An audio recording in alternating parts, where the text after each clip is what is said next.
And we are live. Good afternoon, good morning, or good evening, depending on when and where you're watching the show. This is the Healthcare Show with Marion Pierce Carr. That's me. I'm your host. And I'm so excited to have a repeat guest on my show, April Mills. April was on one of the very early shows of the Healthcare Leadership Show, and I'm glad to have her back today. If you're watching live, we'd love to let you, or watch the replay, please let us know in the comments. Let us know that you're there and where you're watching from, because the whole idea of this show is to be interactive, sharing these great thought leaders that are in my network, with my network and beyond. And today's topic is one that really hits home with me. For those of you who might not know me, I work in the area of executive search, business development, and leadership development in the world of healthcare. I've done that for 35 years. And today's topic is why healthcare heroes fix pain everywhere except their own organizations. April, thank you for coming on the show again. Glad to have you. You're one of my favorite people to be on the show, and you and I have been connected for a while. Please introduce yourself further, but love to jump into the topic. April, thanks for coming on board. Thanks so much for having me. Hi, everybody. My name's April Mills. I'm the founder and CEO of a boutique consultancy called Engine for Change. We call it the bureaucracy hacking company, where we help organizations deal with the rate of change and how to respond to it. And so to treat that organizational pain we're going to talk about today. My background's in engineering, but I've been doing corporate and organizational change for many years. And healthcare is a passion because I have 4 children, one with severe special needs. And so I've just been a connoisseur of the healthcare system for many years, appreciating the hard work so many people do and the challenges that they face. Yeah, that's one of the things you and I have talked about quite a bit over the years. And we connected through the Recognized Expert program and Dory Clark's program. And one of the things that you and I hit it off immediately is this is your personal experience as the navigator for your son's care and the challenges you've seen. And when she says she's an engineer, y'all, she's a nuclear engineer. So she's got this incredible background and brilliance that she brings to the table. And you and I had planned on having this conversation for a while. And the title is Why Healthcare Heroes Fix Pain Everywhere Except Their Own Organizations, which I mentioned earlier. And this title of the session really provokes the question to be answered.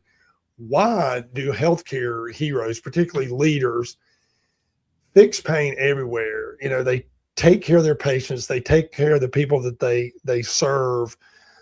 They, work toward bringing the best care delivery to the population, to the people that come through their walls. But they really struggle in solving the pain and issues in their own organizations. And I would love for you to talk about how you see that problem, and then we will jump into the solutions. If you're watching live, let us know, or watching the replay, let us know in the comments where you're watching. April, what are your thoughts? Yeah, I think one of the challenges that they have is they've never been trained in how to triage, diagnose, and treat the pain in organizations. And when we face a challenging situation, we tend to fall back on the strengths we've been trained in, right? So if I don't know how to deal with my own personal burnout or my frustration with a new corporate change in the healthcare system I'm in, I hunker down and focus on my patients. But it sends the wrong message as you get frustrated and burnout and living with that pain when you're trying to then counsel a patient to be proactive and deal with theirs. Now, what the patient has that maybe people in healthcare haven't had until now in this conversation is somebody to come alongside them and help them heal that pain. But that's why we're so passionate about having this conversation, right, Marion, is to help people realize if you're in the healthcare space, your pain is treatable. And there are simple tactics you can use to have more energy, enthusiasm, and passion and pain-free days at work. One of the things that we've talked about before, April, and one of the things that continues to almost be replete throughout the organization. And for again, for those of you who don't know the work that I do, I work with healthcare organizations of all sizes across the United States and a couple of international companies. And one of the things that we saw during the pandemic was a light being shined on burnout with physicians, with clinical providers, but also with leaders. And there was this, I've shared this before. I think a lot of leadership skills or a lot of leadership skill sets were exposed. And some of it is related to this idea of burnout within their own ranks.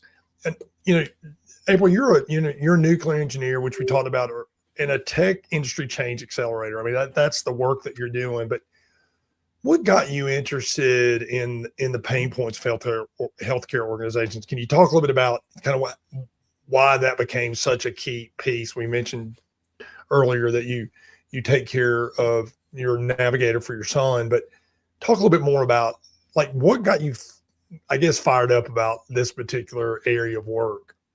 Yeah, so it was from dealing with my son and his health challenges. So Ted's 18 now, but he was born with spina bifida. So lots of complications. He's had over 40 surgeries. He also has dealt with a year of chemotherapy for a glioma in his spinal cord and his neck. So we've had a host of challenges. And what I noticed as we were trying to navigate all of that was so many of the delays and frustrations in these organizations could be managed if the providers had some of these, what I call change agent skills taught to them. And so one specific story that really highlights what you can do when you apply these to the challenges was, it was during COVID. I was in Wisconsin, where I'm from, with my children for a vacation to visit their grandparents. And we realized my son needed a spinal cord surgery. His nerves were fraying as he was growing, and he needed an untethering surgery. Now, typically this takes months to get scheduled, right? Getting through all of the pre-op appointments, confirming it, getting the surgery time. But I was on the phone with his surgeon on a Thursday. He said, actually, we had a cancellation in the OR on Monday, but you're in Wisconsin. We're here outside of Seattle. How are we going to make this work? And being a results accelerator who understands those organizational challenges, I said, I've got a plan. So we had the pre-op imaging sent to the local hospital. We got a coordination plan to get the right phone calls at the right times and got the kids in the car. My friend actually flew out from Seattle, met her that night in Minneapolis, and we drove through the night, a bit like the Amazing Race, but to get him to his hospital appointment so we could get to Washington by Saturday, so he could actually get a COVID test on Saturday, so he could have surgery on Monday.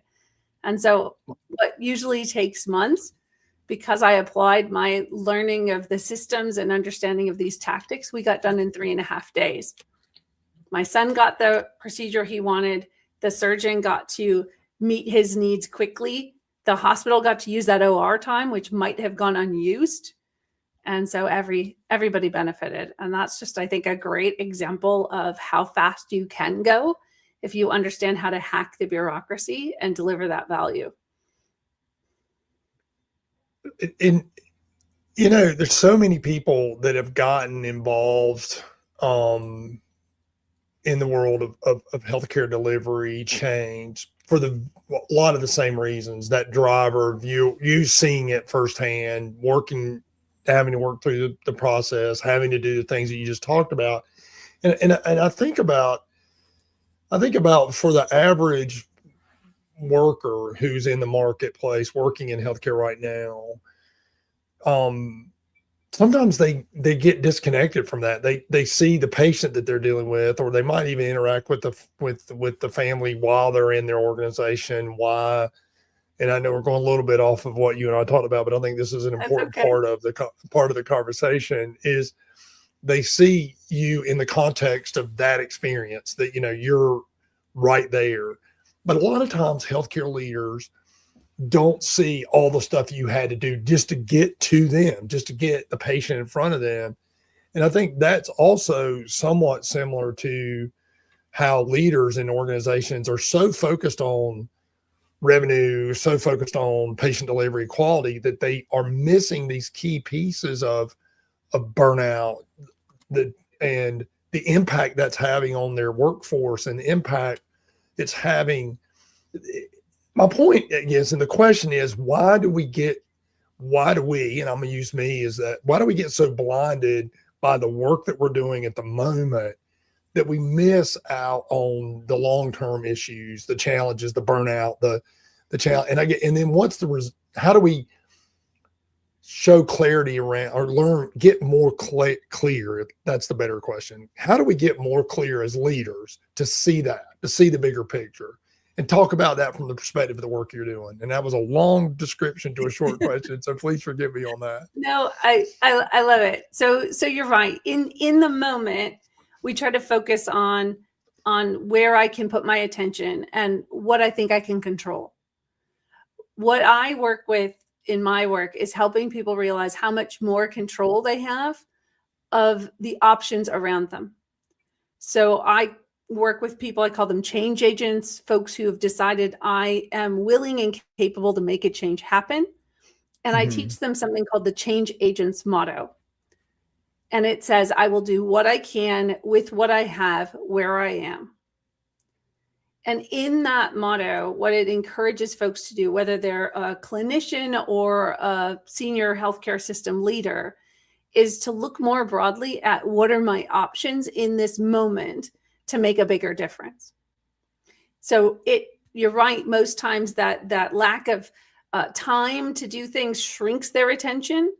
What the change agent's motto does is help open that aperture back up, to give them more options, to see more possibilities in front of them. And then as we practice those techniques and other tactics that I teach and share in my books, is what they uncover is a lot more opportunities to eliminate frustrations, big frustrations and small frustrations. Mm-hmm.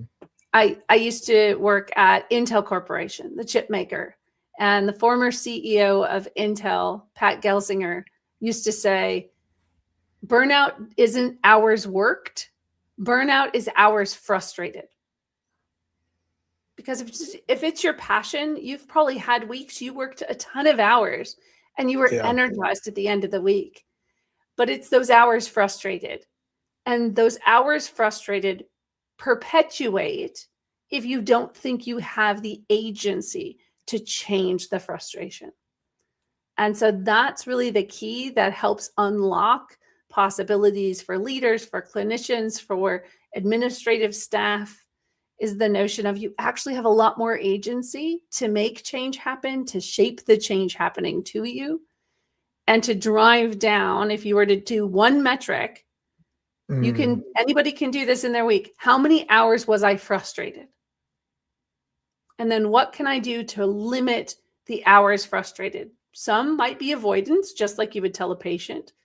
But a lot of times you have to work through the frustration, through that pain point, right? Stretch past that discomfort. And you can do that using these, what I call change tactics. And I love that idea of looking at what percentage of our week were we frustrated. And it speaks to, you and I have talked about this in the work that I do around applying flow theory, Mihaly Csikszentmihalyi's work around flow state. One of the things he points out is when we're not in a flow state, when we're not fully engaged in what we're doing, we're getting value from the experience, we're losing all track of time, we feel like we have command and control over the experience, etc. We're either in a state of boredom. He talks about we're in a state of boredom or apathy. Performance obviously drops in that capacity. Or we're in a state of anxiety or stress or conflict and or frustration, to use your word. And I think that's so on point around identifying what are those frustrations, what are the challenges there. What's another technique that you teach the leaders that you work with to address this concern that we're talking about? Well, one of the key things, especially if you're in a senior leadership role, is to also look at how much am I doing what I call driving people, which is using your authority to compel others to change. And how much am I driving change, which is choosing a change for myself and clearing the obstacles for others to choose it too. Because you could make a list of the 5 top changes you're trying to drive in your organization, you're trying to make happen. Mm-hmm. And you might be the cause of your own and other people's burnout if you're just shoving on that change, thinking that's the best way to get it to move forward. But a simple tactic change of moving from this is mandatory, you all have to be here or else, to this is urgent, I'm going to be there. I invite you all to join me. And I want you to feel as motivated to be there as I am. Now you don't have to make it mandatory, that notion of I have to go. Now there's a curiosity. Well, if the boss is so fired up, right? FOMO, fear of missing out, kicks in. Now I've got to go see what's different, what's going on here. And that energy is contagious. And then you get curious. You know, I'm really excited to have you here with me. What's stopping you from joining me more often? And this is the same things you can also use with patients. What's the limiting factor? Why? You know, we talked about we both want to be here, but what's stopping you from getting there? What am I missing? And that's the accessibility piece that being my son's mother has taught me too, is a lot of barriers to progress are hiding in plain sight. Just spend a week in a wheelchair and you will find every bump in your house and community that prevents you from getting where you want to go. And it's the same thing in organizations. Those with authority often walk past barriers that are impossible for others to cross.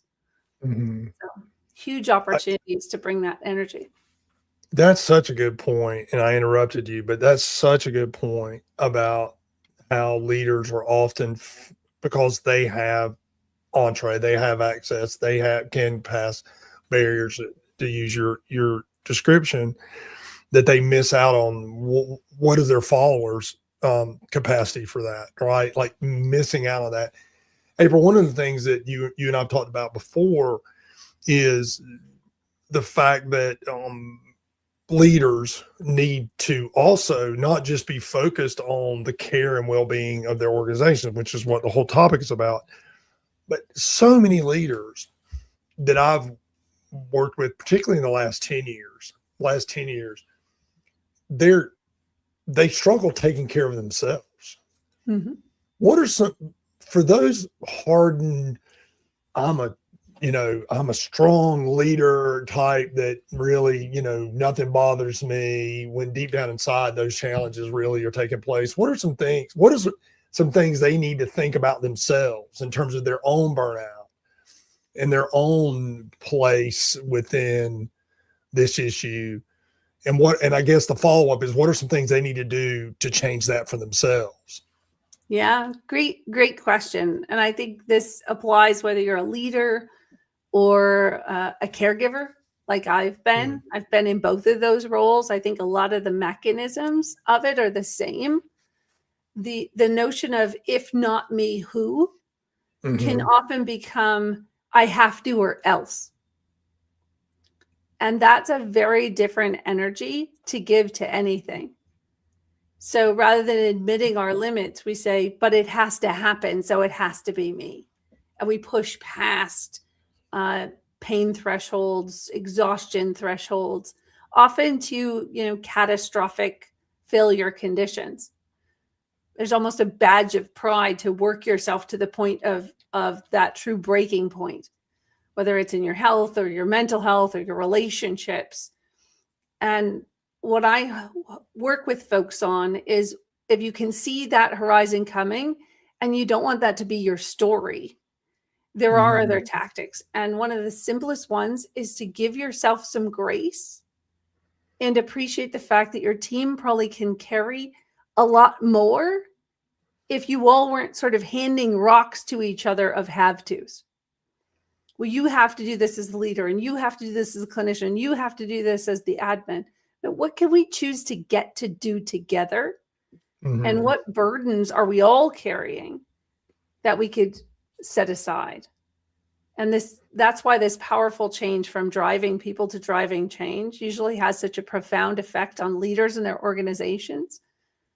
You can have the same goals, but how you approach them drastically shifts, and the energy just springboards back, and then you just feed off of that newfound resurgence.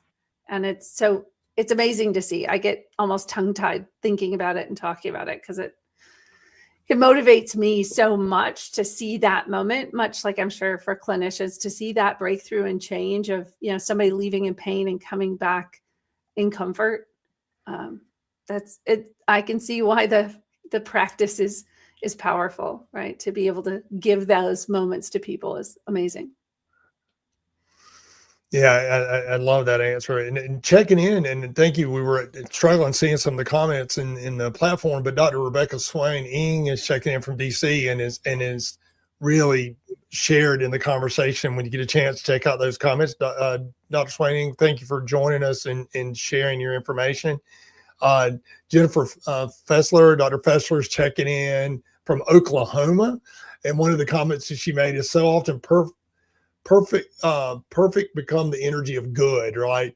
We are so focused on the optimal solution, what we could do, and if everything worked right, we become so exhausted to flex on what we could do in the time, space, and resources we have in the constraints at that moment. So focusing on perfection as opposed to being good. Thank you for that. Felipe is checking in. Felipe is part of the Workplace Wellness Coalition, and just a great guy. He's checking in, and he's watching from snowy DC today.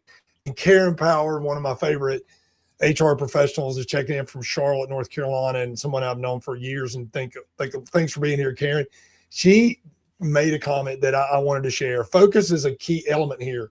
Many competing initiatives and goals, very little assessment around organizational capacity and the fortitude to truly prioritize. Leaders struggle to focus, and that impacts everyone that they lead and influence. April, I'd love for you to speak to that piece around leaders failing to focus on the problem, because that's Karen's nailing it with that particular comment. Yeah, well, and that it becomes a matter of the layering as well.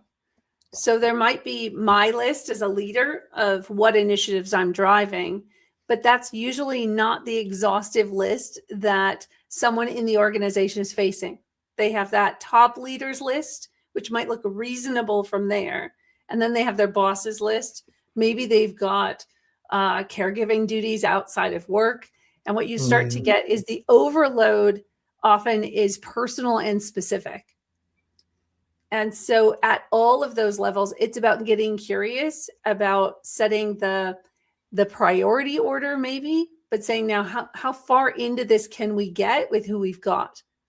One of the key things I find in most organizations is we go back to the same usual suspects over and over again to make change happen. And there might be somebody who's junior in their career, who's really eager to get involved. And we say, wait your turn.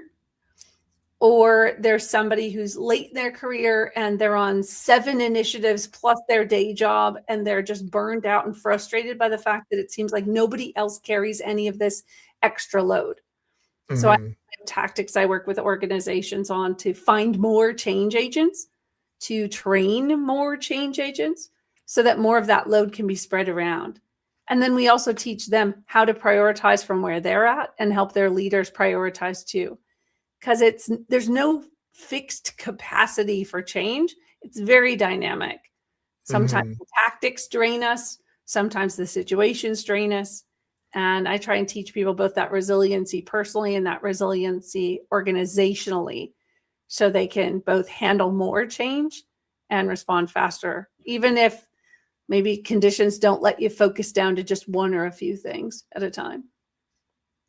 The thing that always strikes me when I go into an organization, and the work that I do, again, is more on the side of the executive search side or leadership structure. We are currently doing a big research project scaling and growing our work around gratitude as a leadership acumen and validating it in a lot of different platforms and in relationships. But one of the biggest things that I see, April, is that often and Karen's talking about it in the chat, is the leaders' own behaviors tend to skew the how they're messaging the people around them. And so when you walk into an organization, April, when they bring you in to help address these problems or have an awareness that, well, we need to talk to you, what are some of the things that you do with those leaders first to figure out where they are in this whole thing? Because I think that's, again, it's not a top down, we need everybody. You talked about everybody earlier, but I guess how do you assess what their need is as opposed to what they think their need is? Maybe that's the better question. Yeah. So it's a lot like what I'm sure any, clinician would have faced, which is those basic interview questions to get sort of the state, that current state, trying to understand what initiatives do you have in flight that you've launched, that you're working on with your team? What are some of the changes that are being imposed on you? I'm listening for how not only the list, but how they describe them, right? The language they use, the body language they use, the emotions. I'm sure you've talked to somebody about something, and if they're really excited, their voice goes up. Other times it's like they'll go, oh, well, let's see, there's this initiative. Like the whole tone and body language is one of already exhausted and burnt out. So I'm watching sort of in those multiple dimensions, not just on a scale from 1 to 10, how you feeling about this or that. And then I'm seeking to understand or shadow meetings and structures to say, okay, when you're trying to work with other people, what are some of the tactics you're using to get that to happen? So you could think of it like a range of motion test to say, okay, in this situation, how far do you go? Where do you go? How do you bend or not to the conditions? And so from that, then I can say, well, based on these different observations, I think here are some tactics you could use right away. I like to think about it as trying to give somebody something immediate they can do. And then from there, we can do more holistic or long-term things. That's why I wasn't joking when I said it really does model the clinical service. It's a lot of that triage, diagnose and treat. It's the same sort of flow.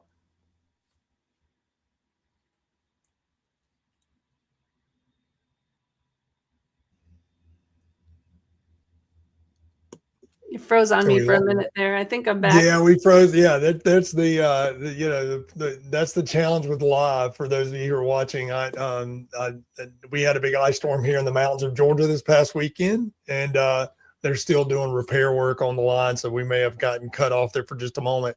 But I caught the majority of your answer there, April. Every time you and I do this is our second show. It goes by super fast. So we're almost done here time wise.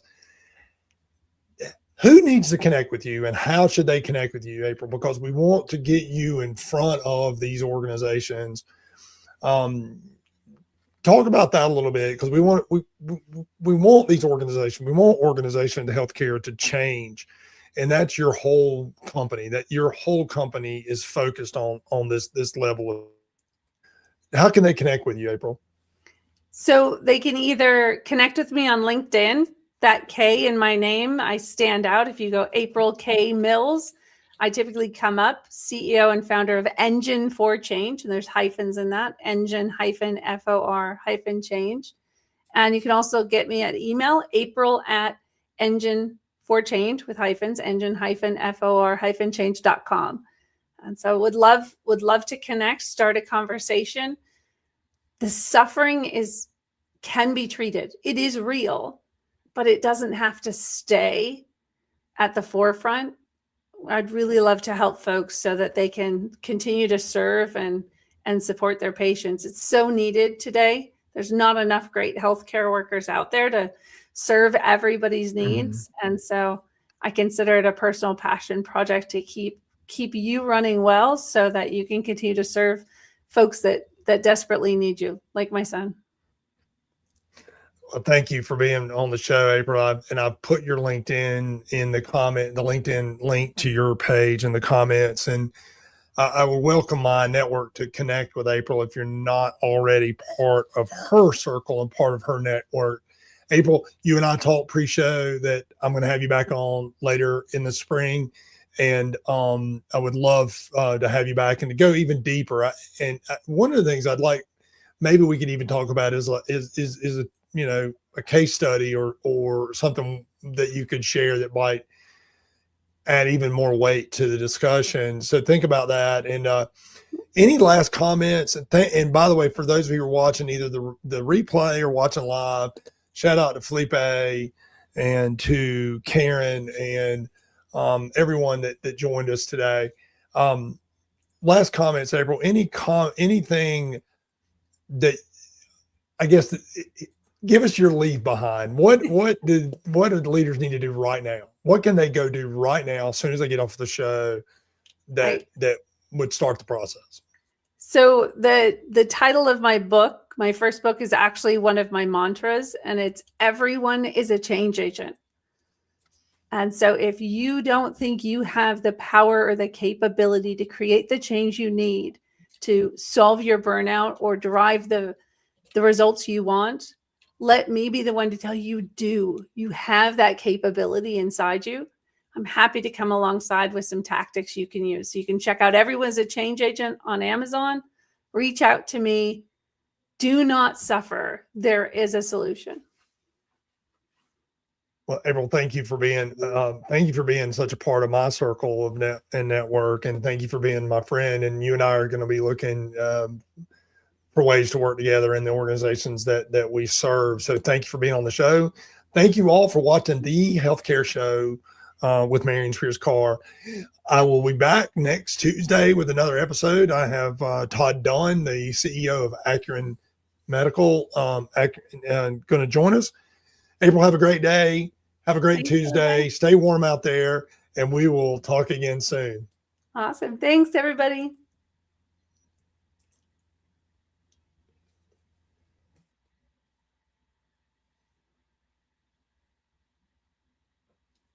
And we're off.